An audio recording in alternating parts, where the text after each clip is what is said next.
So we basically work closely with infant and toddler services of Johnson County.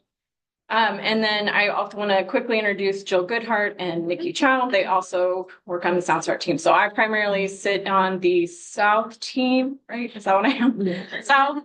I think Nikki is West team. No, yes, yeah. West team, and Jill is on North team. So that you may be familiar. Yeah, and with some overlap. Yes. Okay. So here we go. We're going to try to rock and roll. I just want to start with just a little bit of terminology. I'm not going to go through all of these, but I will be happy to share the PowerPoint with Leslie so it can put somewhere. But the primary one I want to say is that when we talk about our children, we talk about children who are deaf and hard of hearing, or deaf children, or deaf and hard of hearing children. We can use them interchangeably. Culturally, that is the most appropriate way to talk about them. There is some terminology, hearing impaired, that is connected with IEP eligibility. And that will be about the only time that I will use that term. For the culture, the deaf culture, it's an extremely offensive term. Suggests there's something wrong with them. In their culture, they believe there's nothing wrong. Yes. Hearing impaired. Yes. So so we're trying to reframe our terminology here in Kansas. So it is my new thing that I'm standing on. So anyway, so we talk about children deaf and hard of hearing, and we can interchangeably. So I know a lot of times it's person first and then the disability or whatever, but in the deaf culture, you can go either way. So you can talk about a deaf hard of hearing child or a child who's deaf hard of hearing. So I will probably go back and forth between those two. So just know that it's all okay. And then I think the only other one that I like to talk about is, especially when we talk about newborn hearing screenings or diagnostics, we really like to say they're referred for follow-up, not that they failed something. So I think a 2-day-old failing something is kind of sad. So we tend to talk about them being referred. Is there any other ones that you want me to? Anyway, those are all. But so we'll I just wanted to highlight that one. So like I said, we are part of what's called the Sound Start program. And so we are the early intervention arm for the state related to children who are deaf and hard of hearing. So there are 6 of us, and we cover the entire state of Kansas supporting infant toddler services. Our mission is to make sure that families get comprehensive, unbiased information related to the deaf hard of hearing aspect of their life. And we serve all children who are deaf and hard of hearing. We don't, regardless of hearing levels, so whether they're mild or unilateral or profound, and regardless of communication, whether they use a spoken language or a sign language or both, we serve all of those children. And Nikki and Jill are going to jump in as I miss things or they do to add things. And also, I don't like to just talk the whole time, so questions are always welcome. So like I said, we partner with the entire state of Kansas. I always say we have a car and we will go. So, and then we just provide that specialized support for children who are deaf hard of hearing. So just quick, I don't know, newborn hearing screening, how many are kind of familiar with what that is? Okay. So the state of Kansas, well, really the entire country has passed laws around requiring that children are screened at birth for their hearing. And so most children get screened before they leave the hospital, and they either get a pass or a refer from that hospital screening. So the program that kind of houses that in our state of Kansas is called Sound Beginnings. I know Sound Beginnings, Sound Start are very similar names. We're just going to live with it. But it's also the Early Hearing Detection Intervention program. So those two names are interchangeable. But their goals are that all children are screened for hearing by 1 month of age. They are identified by 3 months of age with hearing loss, and that they are in early intervention by 6 months. That's our goal, and that's what we're working towards. And so the Early Hearing Detection Intervention program monitors and tracks all of that. And so Infant Toddler Services of Johnson County gets lots of emails from them wanting to follow up and make sure they get into early intervention. So I had a question. Nadine emailed me a couple days ago and was like, hey, I have this family going for an ABR. What should we expect? So I thought this roadmap is a nice way to talk about what happens to families prior to them getting into early intervention. So again, they are screened at birth. And then if they are referred, this says failed, so pretend like you don't see that. I borrowed this from another state, but so if they are referred, they go for another rescreen within a month is the goal. Obviously, we know that a lot of the appointments never happen in the time that we'd like them to, but that's the goal, is within a month they are rescreened. If that is a refer, they are moved on to what we call diagnostic audiology. And they receive what's called an ABR, which is done while they are sleeping. And it basically checks the brain's response to sound. So the outcome of that determines obviously the path that they go on. Typically families will get 2 ABRs. So if the first ABR identifies a hearing loss, they will typically get a second one to confirm that it's the same. Assuming it's the same, they will move on to seeing an ENT, because the ENT provides medical clearance for the hearing aids. And then they will be fitted with hearing aids if appropriate, with that audiologist. They will also be referred on for eyes, kidneys, heart, and or those may have been ruled out already depending on what's going on with the child.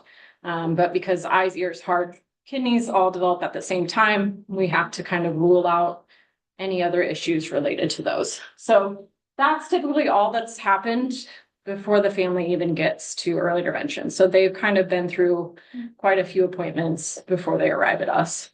So ENT is doing that referral to all of those? Audiology is usually doing their referrals. And I don't know, they don't always do a straight referral. Sometimes it's like, hey, parent, you should follow up with these things. Okay.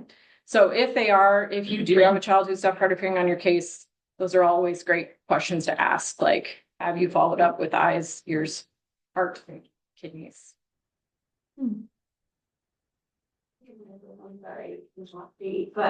But genetics part of this initial referral loop too? Yeah, they usually encourage genetics, but it's not, obviously, because genetics is so expensive, it's a parent choice. Yeah. Okay. Yeah. And the ENT, once they get to the ENT is going to recommend an MRI. So that's just a heads up too. Like, that's their automatic, is they want an MRI to check and see what's going on with the ears. So, and did anyone else have a question? I was going to say that about MRI. Okay. Is that, sorry, clarifying. So is that the first ENT visit, or is that after the audiologist does their testing, then they go back to ENT and then they recommend MRI? So the question was just in case people can't hear in the back.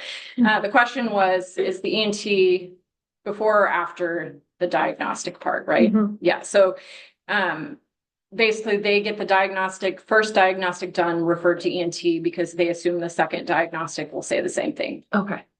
Because again, ENT is also not easy to get into. So in fact, some of our audiologists have been deferring to the physician to get clearance for hearing aids right now, which has been a lovely avenue for us. Like with an ENT sign off kind of, I don't know, it's weird, but anyway, they're trying to find creative ways to get that clearance for the hearing aids. But yes, typically I think the referral goes to ENT right after the first diagnostic test. And then the second diagnostic test confirms. Hopefully by that point they have the appointment with ENT so we can move forward quickly. And I'm going to say one more thing. Sometimes our families kind of are like, they want to get an MRI. They want him to have his eyes checked. You know, it all seems kind of overwhelming, but if you can frame it like that's just standard procedure for children who have any kind of identified hearing difference, then yes, it tends to put them at ease. Yeah. So in Kansas, this is where we're at. We did a newborn hearing screening. We did the diagnostic. And then if the diagnostic results in hearing loss, the audiologist refers to infant toddler services of Johnson County. Also, Sound Beginnings tends to also refer. So it's kind of a fun who got there first referral. But you usually should get it from at least one of those two places. And so, yeah.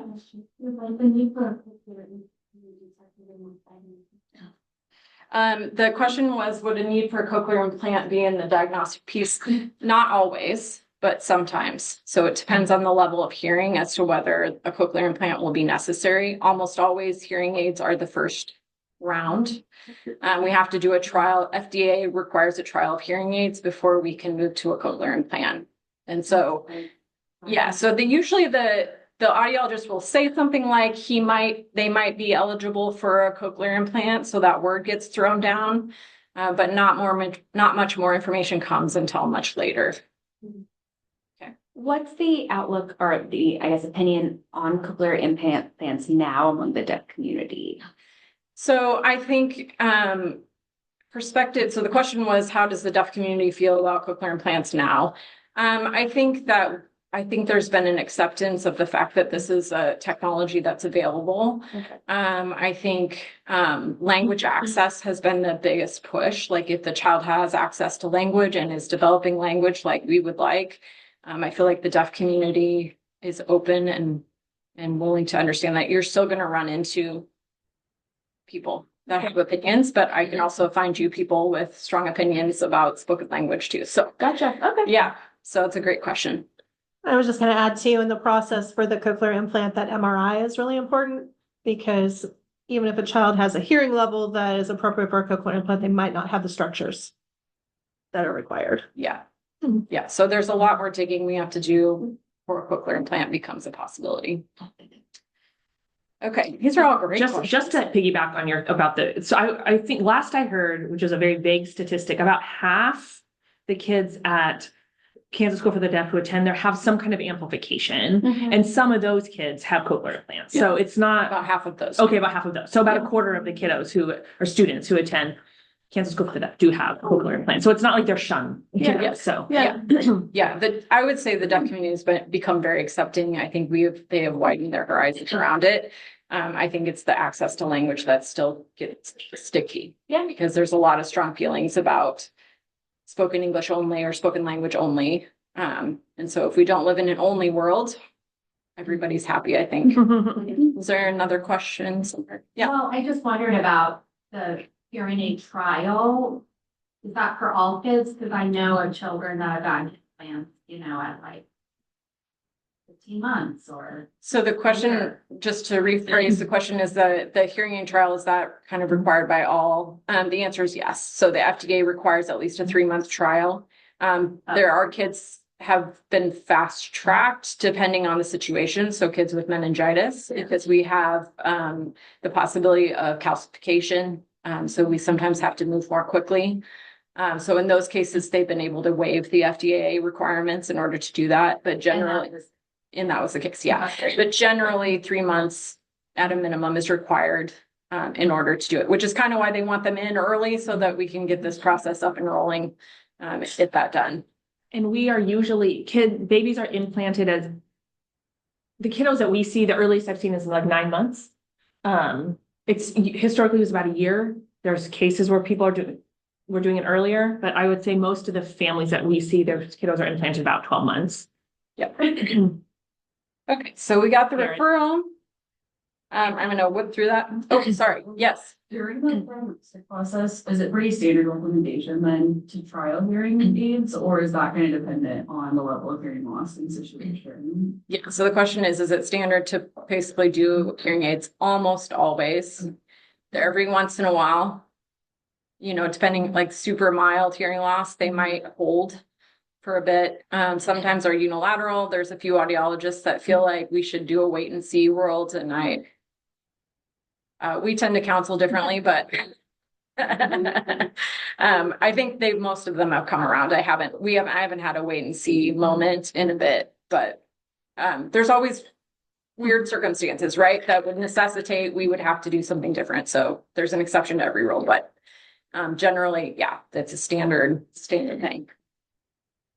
Okay. So anyway, so we get them into early intervention in the same process that all the other kids get into. And then we hope that we get to be involved to support for that deaf, hard of hearing specific stuff. I'm going to skip through this, but just basically we kind of help provide that very deaf, hard of hearing specific lens in which that we can provide services and support you guys as providers. So currently, just for Johnson County, right now at intake, if Tracy gets a referral from Sound Beginnings, or if the family says my child has a hearing loss, those are automatically sent to us, and then we hunt one of you down to come help us with the eval and IFSP part. I think that process is changing now that we have new teams. So our children will also be coming to team with the understanding that we would be on the eval team, as with the thought process that we would be a PSP or a secondary support provider. Yeah, and the way it's been working, at least on the North team, is if the child is super medically complicated or then we'll kind of like come together and decide who makes sense to be the primary. Yes. So we're not always primary necessarily if there's a hearing. Yeah, I have a good mix of kids on primary and a good mix of kids that I'm not. So it's just case by case, and we'll make that decision as a team. So, okay, so we're going to do a little myth fact kind of approach to today. So the myth is that audiology services are the same, whether you're 0 or 99. And I would argue that pediatric audiology is super important. So we sometimes get families at audiologists that are meant for adults. And there's some reasons why we would really recommend that they get with a pediatric audiologist. So those pediatric audiology places have specialized equipment, specialized expertise, and they tend to look at everything from a language access issue, as opposed to audiologists that tend to be adults, which is just like, I want to make your hearing better. They're not thinking about language, because those adults tend to already have language established. They're just trying to maintain it. So we really recommend that our families see a pediatric audiologist. So those pediatric audiologists are determined. Sound Beginnings, that newborn hearing screening program, has done. They have a little PDF that looks at audiology services across Kansas and talks about what are the appropriate pediatric audiologists in Kansas. They've kind of put them in different levels. We prefer level 3, which means they can do all of the newborn testing, the ABRs and the OAEs, plus they can do all of the sound booth testing that is necessary, and they can do hearing aids. So there are 2 in Kansas City area that do pediatric audiology, and that is Children's Mercy and KU Hearing and Speech. So I'm going to say that I know that Ascentus is offering pediatric audiology services. And I would caution around families using them at this moment. So time will tell and see, but they are not utilizing some of the resources that the pediatric audiologists use.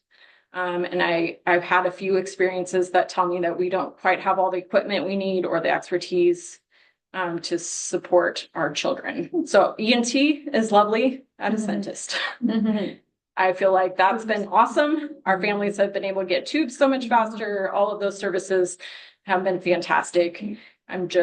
We've had some struggles getting good experiences for our families with Ascentus audiology. And are you referencing the kids who are deaf and hard of hearing, not those ones who got tubes and then had a follow-up Right, audiology? I'm talking about That's kids who are needing diagnostic services. Oh, Yes. okay. Yes. I'm not talking about kids who need tubes, and we think that once they get tubes, everything will be super lovely. So, Addendum to the Ascentus tube factory. yes, the Ascentus tube factory is lovely. Yes, no, I am talking about kids that you really do suspect hearing loss, or some sort of testing has suggested this is more than just I need tubes. Is that more clear? Sorry, I should have been more clear with that. Thank you for clarifying. Okay, so for our kids getting hearing aids, we want you to know that families do not have to pay for hearing aids out of pocket. So Medicaid will cover them. If Medicaid does not cover them, we have a program called the Hearing Aid Bank. It is run collaboratively with the Newborn Hearing Screening Program, Sound Beginnings, and Special Healthcare Needs, both at the Department of Health and Environment. It is a free set of hearing aids, or one hearing aid, depending on what the child needs, for any child with private insurance, essentially, or I guess no insurance at all. They also will provide 3 free ear molds. It does require pediatric audiology, so Children's Mercy or KU. I also wanted to caveat and say that the families do have to fill out a form that does ask, I think, for some financial information. Just reassure them that that doesn't matter. So financial does not matter. The financial information is specifically for additional services with special healthcare needs that they may qualify for. It has nothing to do with the hearing aid bank. So it's regardless of finances.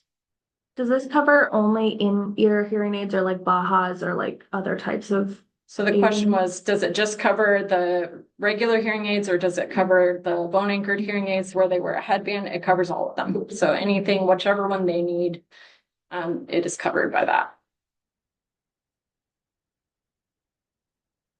So I just did a little slide on when you should refer to diagnostic, because sometimes I know you get kids that you have concerns about and are wondering, should I just do the OAE screening here with Johnson County, or should we just go straight to diagnostic? So I just tried to come up with reasons why you might want to just go straight to audiology. So if they didn't pass the newborn hearing screening, I really think you should just move on to diagnostic. If there's a known diagnosis that includes hearing loss as part of the symptom or part of the outcomes, that should be referred directly to audiology because we want them to be following up periodically with those kids. So like CMV would be one. That hearing loss is a known risk factor. So we want them being followed by an audiologist instead of doing screenings with us.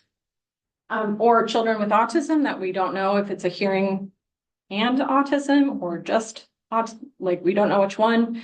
Diagnostic audiology would be the best for that because they can rule that out for you.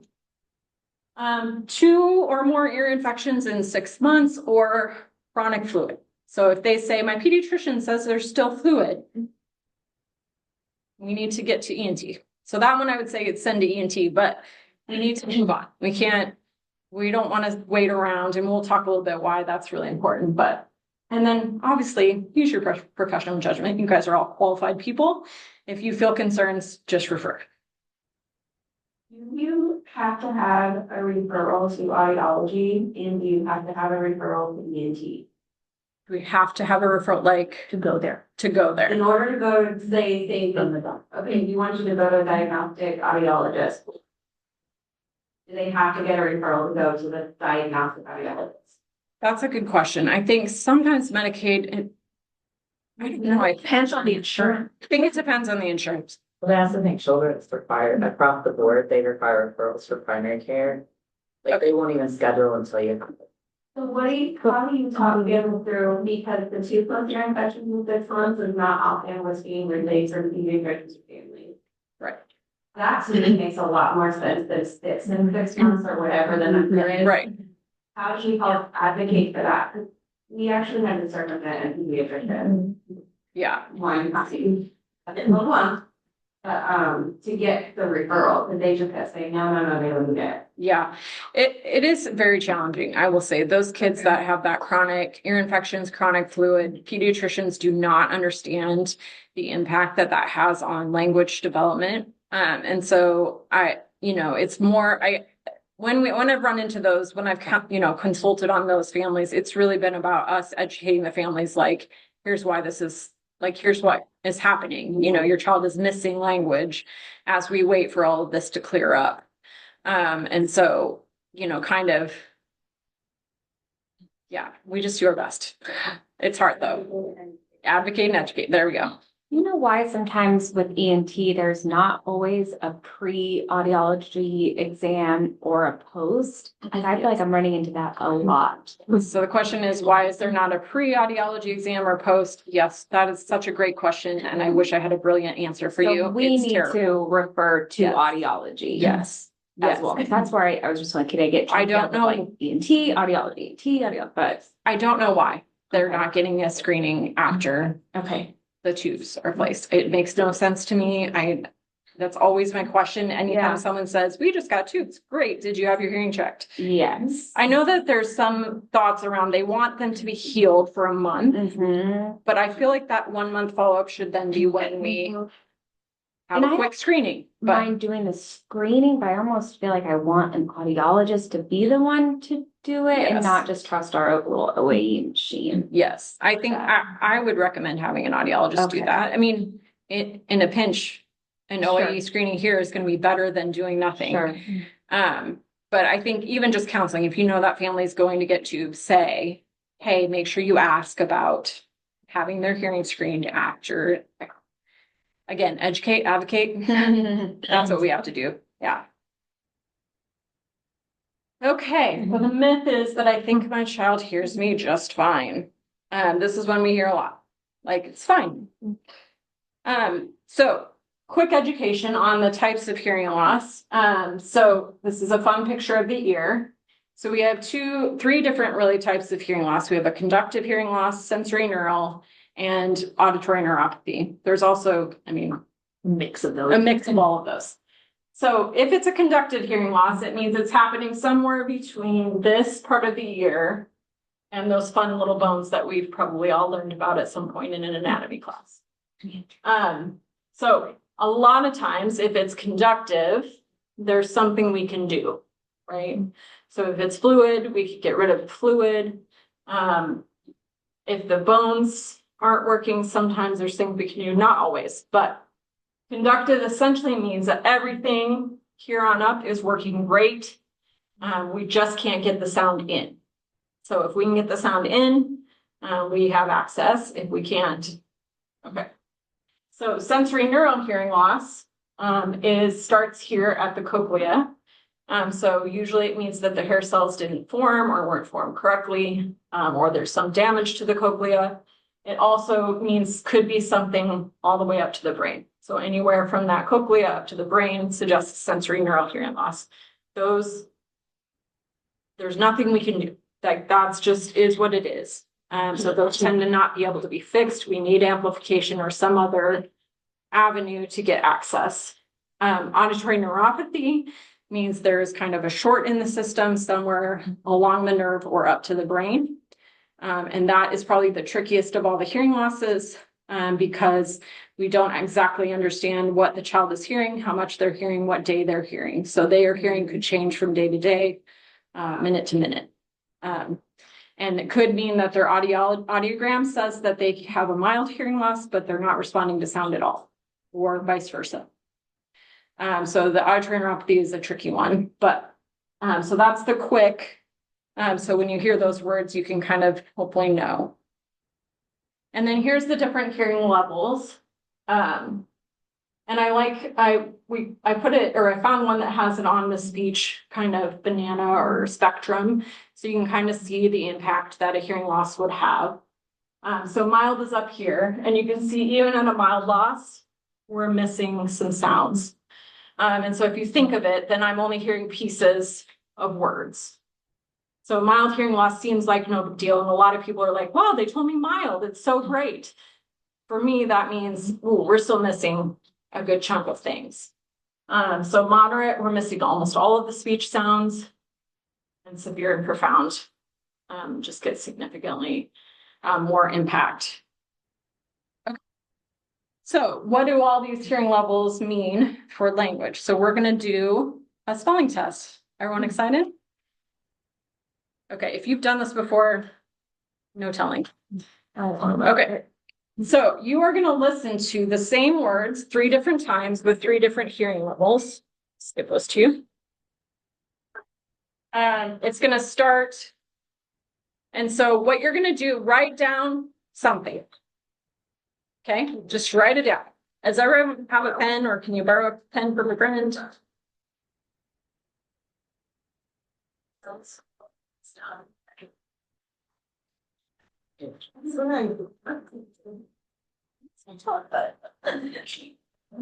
love it. Little baby.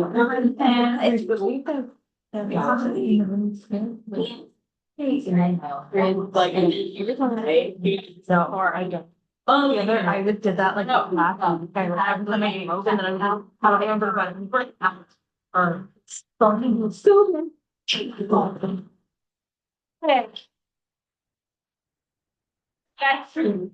Oh, probably not. I only paid 30. Okay, paper. Oh, here, I've done this before. I think I'm so. Yeah, if I have paper, I can bring. Casey's torn off the bottom of hers and she'll give you her scraps. Generous. Are we good for the most part? Okay. You can always just pretend in your head. I don't know. Okay. Everybody think happy thoughts that all this work like I want it to. Hearing demonstration on this tape is a test. It's a list of We 10 learned, okay? words. Words have been chosen so that they are easily confused with other words that sound much the same. You will hear the list 3 times. Each time, write down the words you hear. It goes For fast. the first reading, most of the very high frequency sounds will be filtered out, so it will seem as if you have a fairly severe hearing loss. You are going to have trouble understanding the words. Even if you can't hear a word clearly, go ahead and write down your best guess. As you listen, write the words in column A on the worksheet. Here is the first reading of the list. Ready?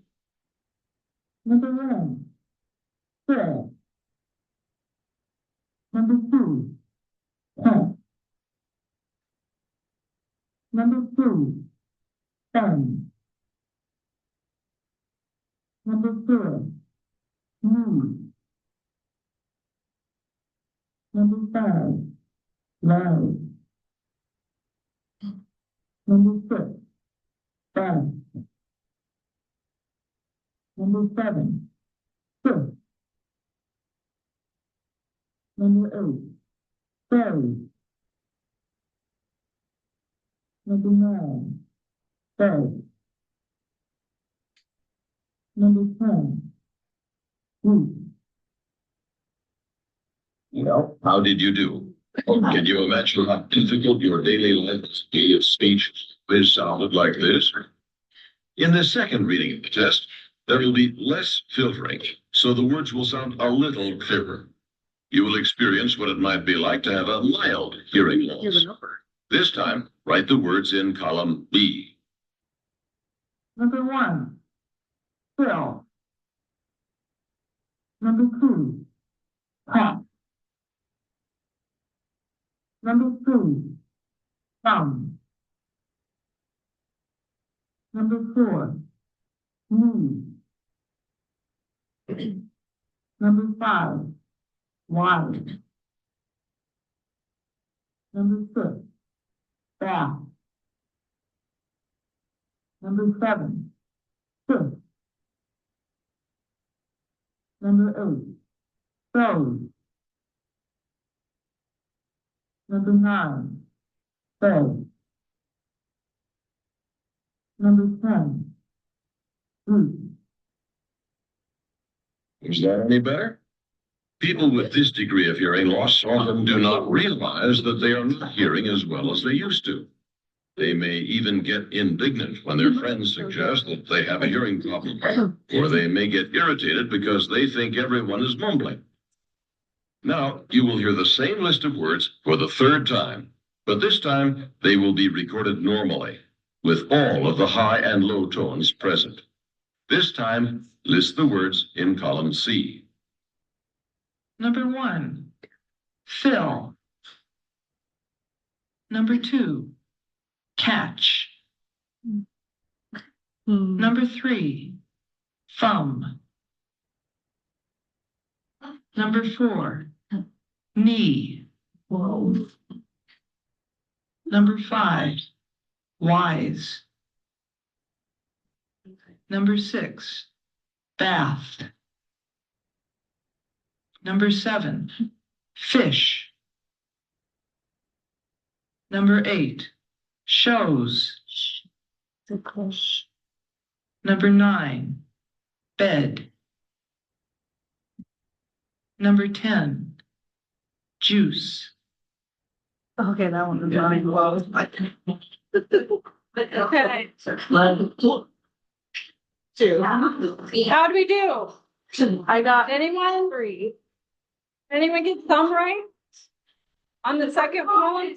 3. 3. Okay, so what I want you to remember with this is that you all knew all of those words already. Yeah. So those are words that are familiar to you, that are words that are in your vocabulary.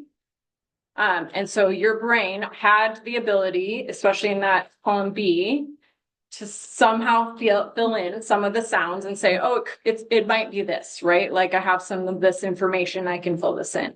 So what I want you to remember is our children who are born deaf or hard of hearing do not have any language with which to fill in. So anytime they are missing pieces, they are literally missing pieces that we have to work to fill in. Okay? And for the speech pathologists in the room who give single word articulation tests, we know we don't speak in single words, right? So we're putting that in connected speech and thinking about how difficult it was to figure out at the one word level when you have a teacher or a house full of people, how much more difficult it is. Yes. So I have to say, it is like one of the most fun things to watch all of your faces. I mean, I got a lot of no. Okay, so this one is just another similar simulation, but this one is in noise, again, to reflect what happens when we have a noisy house. So again, all fingers crossed.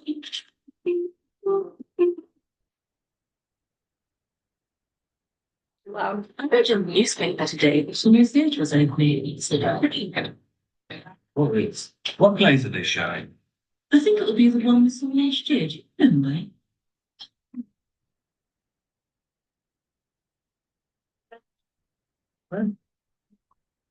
you remember?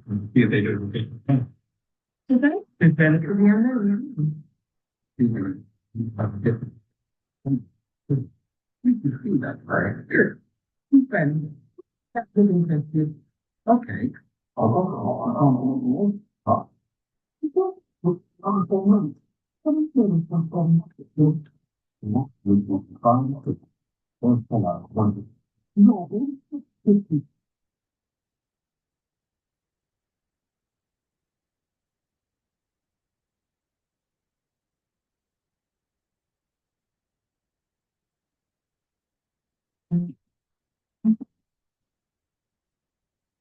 Okay, so that's what happens when we're in noise.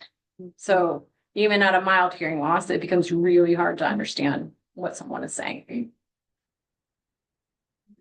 I'm not gonna say all of these, but just, we get a lot of, it's just unilateral, so just one ear, or it's just too mild. And I just want to emphasize that there's no just when it comes to hearing loss. Even a unilateral and a mild can have a really significant impact on language development. And it is a common practice, especially for ENTs, unfortunately, for them to tell families that everything's going to be just fine because it's just a mild hearing loss.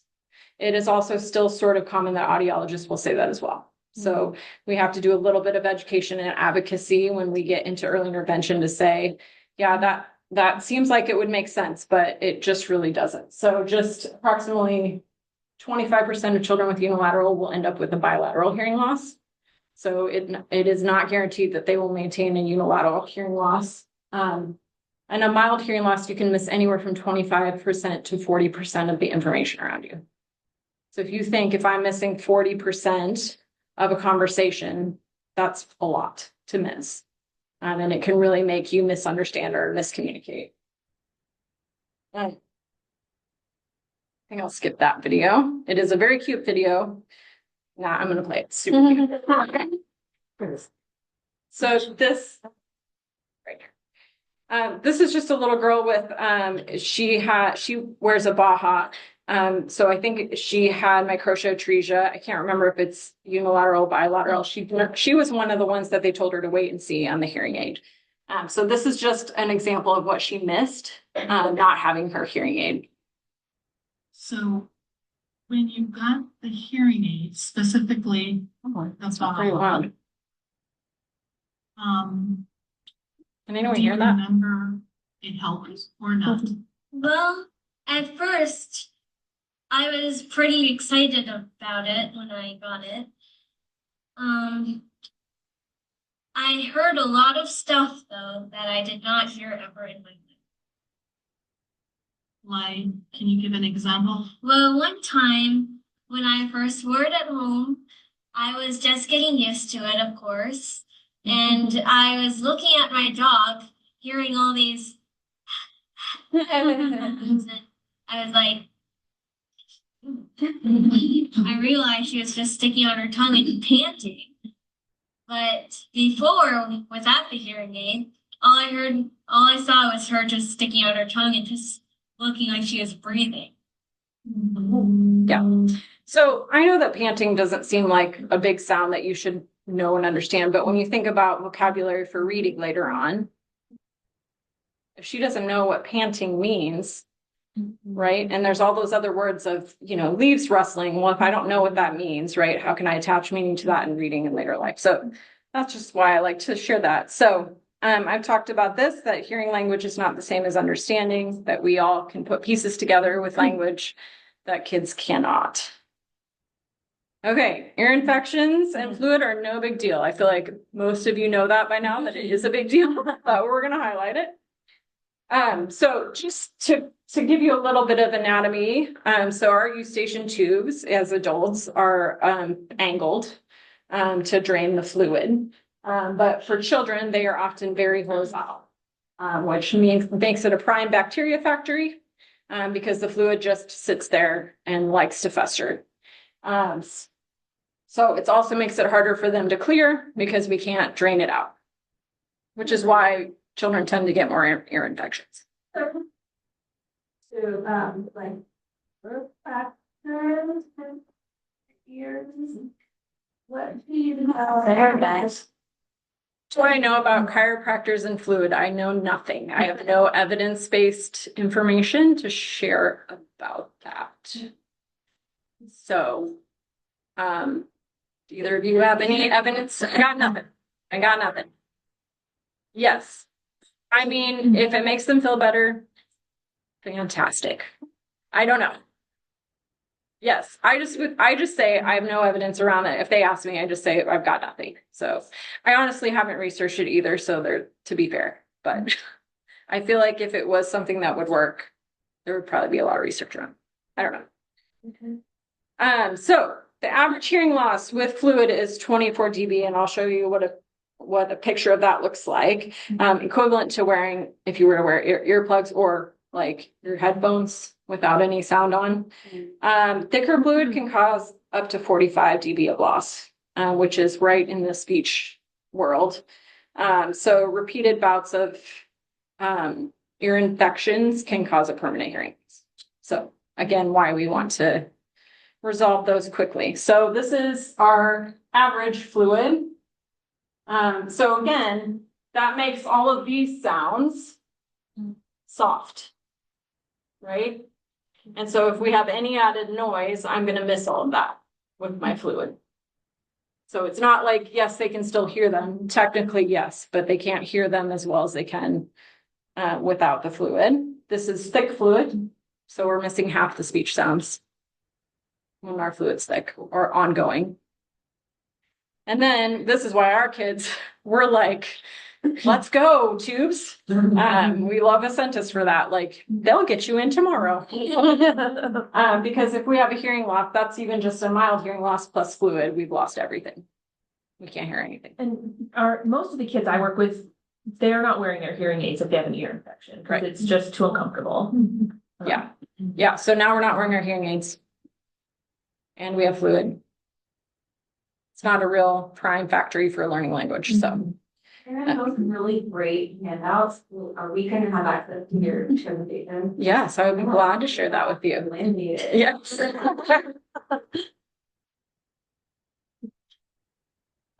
So just remember, no infection does not mean no fluid. So that is a common thing that happens. So pediatricians do not always have the appropriate equipment to check if there's fluid. They can tell you if there's an infection or not, and or sometimes pediatricians don't think about looking if there's to see if there's fluid. So I'm not blaming them. I'm just stating it's true. So that's my question always. Did the pediatrician tell you whether there's fluid? Or I'll say, before you go see the pediatrician, make sure you ask if there's still fluid. Because I like to keep track of how long that fluid is hanging out. So, and if we don't get the hearing, I mean, if the fluid hangs out, then we're prime for round 2 of ear infections. So.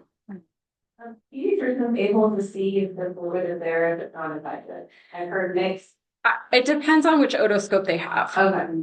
So some can. Some can. So I've had some moms say, yes, they told me there was no fluid, or yes, they told me the fluid's still there, but there's no infection. So my understanding is it just depends on the otoscope they have as to whether they can tell if there's fluid or not. Often I just don't think they think about that. They're just looking for the infection, right? Because I need to get medication if we're going to solve it. It's a good question though. So I did pursue the hearing screenings, and not all of us are doing hearing screens. And so something that I've been a little bit hung up on is we're taking the OAE out, but it has happened lots of times when we were doing the screenings at the office where they did pass the OAE, but they did not pass the tympanometry.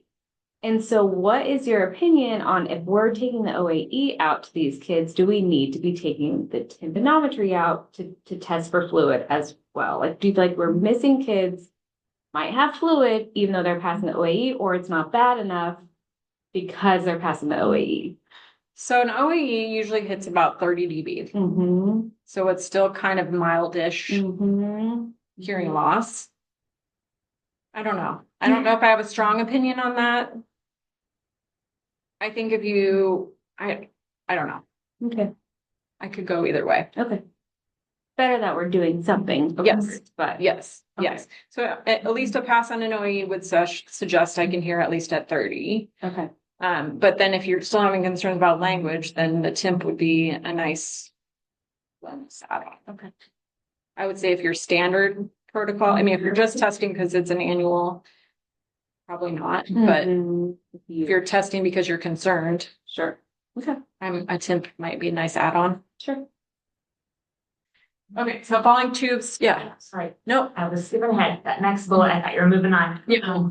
When they ask doctors or ENTs or audiologists about rechecking, and they said, oh yeah, we're good. Should we as providers have specific questions we're asking, or add prepping parents to ask the doctors for specific information, or we just trust they were rechecked and the doctor said they're good? No, we're not trusting that. Because what the recheck is, oh, the tubes look great. So we're not seeing.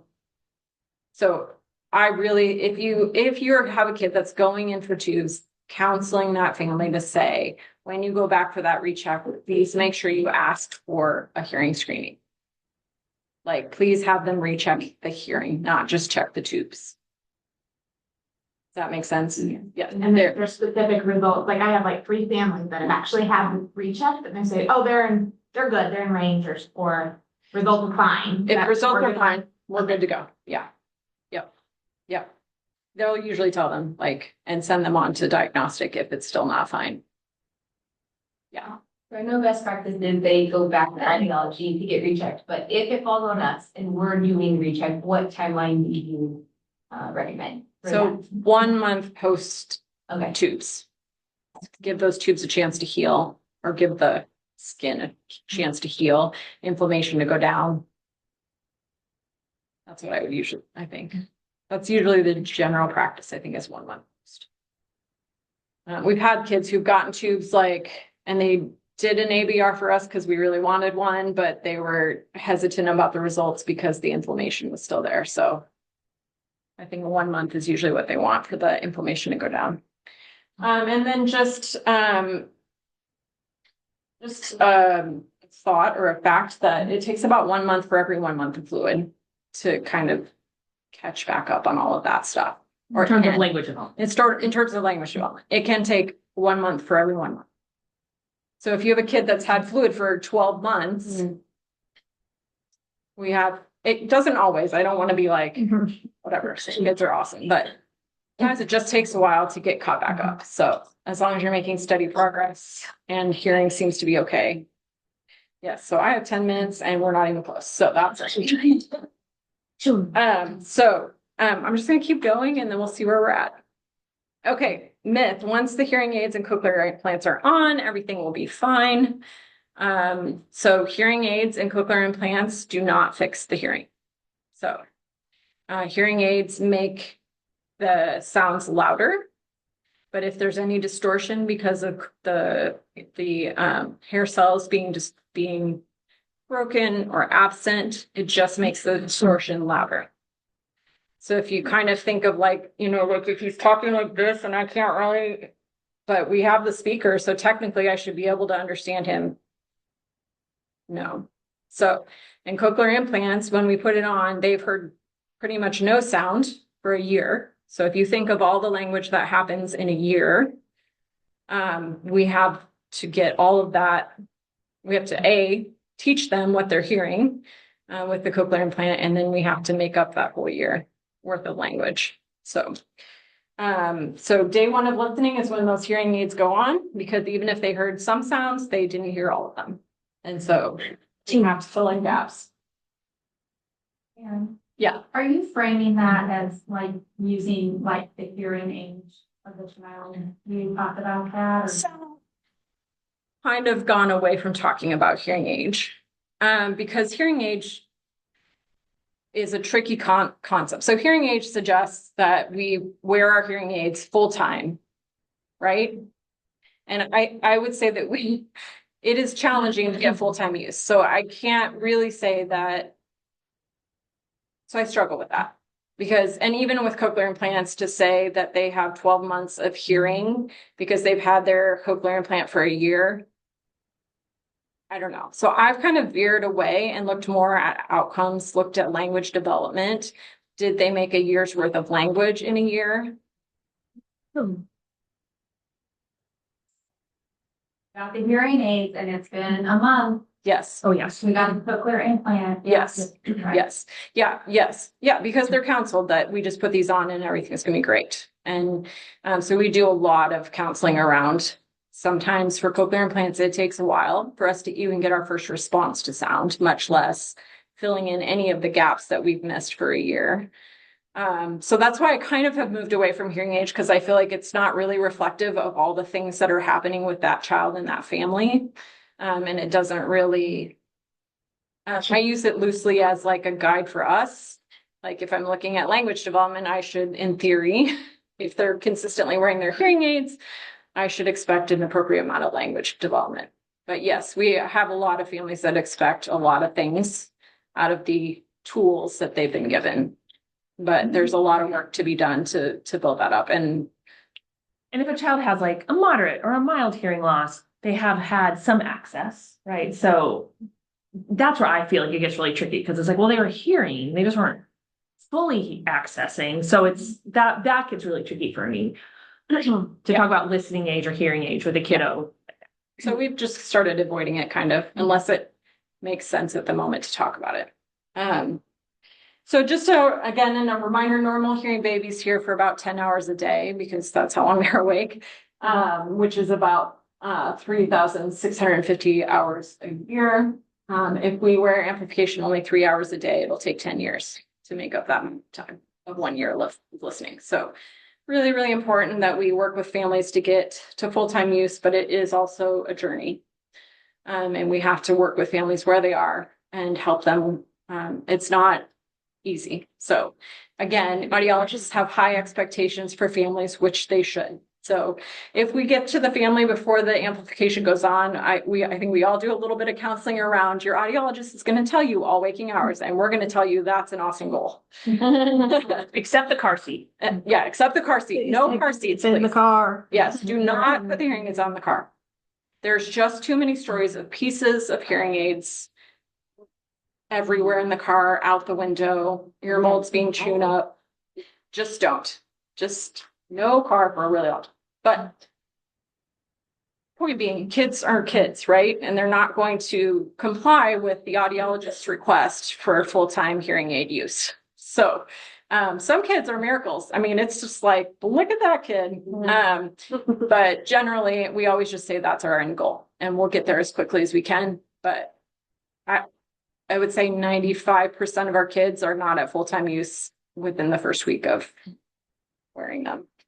I cannot tell you how many times I have had a family tell me they have literally torn their car apart. They have taken the seats off. One I saw in Wichita yesterday, they found a part of the hearing aid like down in the frame of their truck. Yes, it goes everywhere. It's a big deal. Yeah. Yes. So yeah, I have an unofficial theory that has zero evidence. So everybody hears me say that there's zero evidence. That there's something about the noise in the car that super bugs the kids until they get used to it. And so I think those hearing aids come off so much faster in the car. Yeah. I also think it's more boring in the car too. So I think a combo plan of that is never going to end well for a little piece of equipment that could be torn into pieces. So, I mean, I've had families on the highway 2 hours hunting for a $2,500 piece of equipment that's like this big. So yeah, we always just say, I know they're going to say all the time, no car, please. No car. Okay. Language is caught, not taught. So we talk a lot with families about listening. I call it a hula hoop. So our best listening for children with hearing loss or children who are deaf and hard of hearing is if you think of a hula hoop around you, that's our best listening. Anything beyond that, the sound gets significantly softer. So for those of you in the back, my voice is significantly softer than it is for these fun people up front. So they're getting the joy of my really loudness. You get normal probably. And so children learn words by overhearing them. So if we get outside of that hula hoop, the children can't hear them, which means they can't take them in. So incidental language makes up about 90% of what children learn. And so if our children aren't getting that incidental language, it means we have to be more explicit with the language that we teach.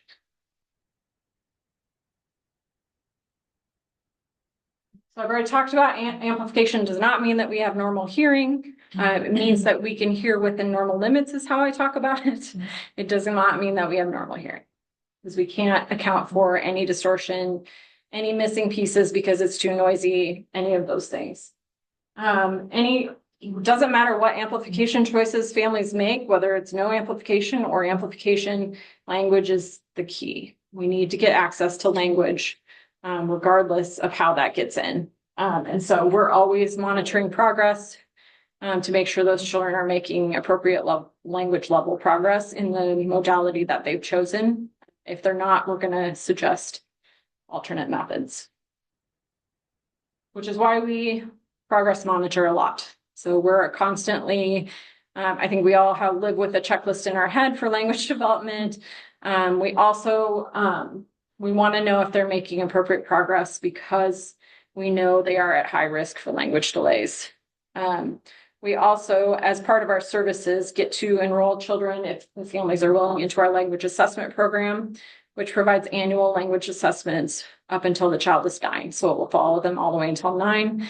It does pretty in-depth. We do language sample and some pretty in-depth assessments that look very specifically at the pieces of language that might be missing. For example, we're noticing some patterns for our children that, so they will get 2-word sentences at around 2, but they won't get the variety of 2-word sentences that we need for later complex language structure. We also have noticed that they're not asking questions, so they can answer a where and what, but they're not asking them. And what we know is when curious children ask questions, they get more information, more language, more knowledge. And so those are 2 big patterns that we're looking for to see if they're developing those. So the language assessment is part of the services, so you'll hear us talk about that. And we do it for all of our kids with multiple things going on, and our kids that are just have the hearing. So we do it for all of them and look at language. Other sources, oh, I'm getting close to the end. Okay, other services we have a parent-to-parent support program called Paths. We do events across the state of Kansas. We have one coming up in December at our school, at the Kansas School for the Deaf. It's a Fun with Santa. We have a deaf Santa coming so he can communicate in ASL with our kids. And we have like a bounce house and cookies and ASL storytelling, all kinds of fun things.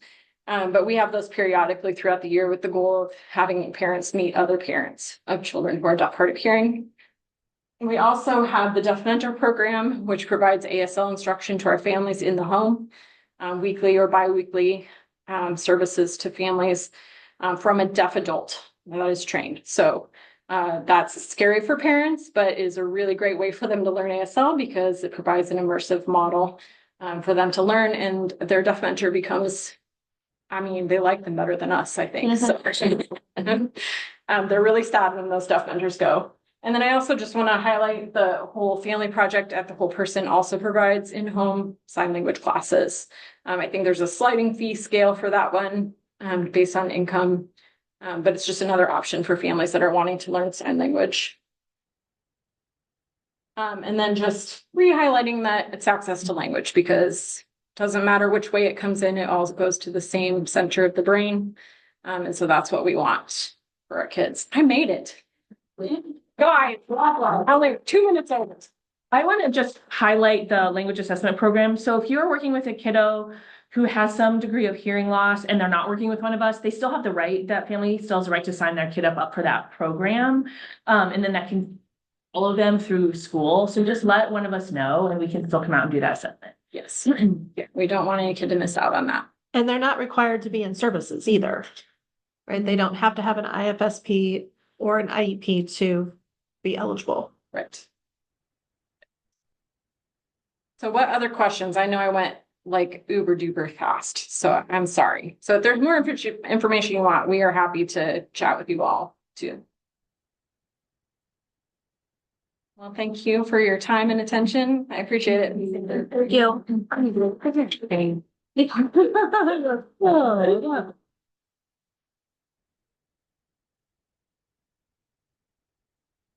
Very excited. Luckily, we didn't see anything naughty.